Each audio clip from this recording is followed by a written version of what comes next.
எப்படி சினிமா மேல இந்த ஆசை வந்தது? சினிமா மேலே ஆசை அப்படிங்கிறது வந்து இது ஆசைன்னு சொல்ல முடியாது. நான் வந்து 82 வாக்குல நான் வந்து நாடகங்கள், தெரு நாடகங்கள் அங்கே ம். போடுவோம். எங்கள் ம். சேலம் மாவட்டத்தில் இந்த மாரியம்மன் திருவிழா ஆடி மாதத்தில் வரும். ம். அப்போ வந்து நாடகங்கள் போடுவாங்க. அப்போ நான் அந்த நாடகத்தில் போயிட்டு அந்த அசிஸ்டண்ட் மாதிரி அந்த மாதிரி எல்லாம் ஒர்க் பண்ணுவேன். இது எல்லாம் பண்ணுவேன். அந்த ஒரு அடிப்படையில் வந்துட்டு நாடகங்கள் போட்டதுனால எல்லாம் சொல்லுவாங்க. ம். சென்னை போனா சினிமா பண்ணலாமே அப்படின்னு சொல்லிடுவாங்க. ஆனா இங்க என்ன பிரச்சனைன்னு யாருக்கும் தெரியாது தெரியாது. இல்லையா? ஒரு ஆசையில தானே சொல்றாங்க. ம். நமக்கும் ஒண்ணும் தெரியாது.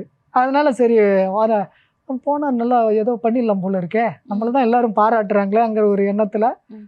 வந்துட்டேன். ஆ. வந்த பிறகு இங்க ஒண்ணும் கண்ணை கட்டி காட்டுல விட்ட மாதிரி தான் யாரு பாக்குறது, என்ன பாக்குறது எதுவுமே எனக்கு தெரியாது. தெரியல. அதுக்கு அப்புறமேல ஒரு சின்னதா ஒரு நண்பர்களை பிடிச்சு அப்படியே பண்ணேன்.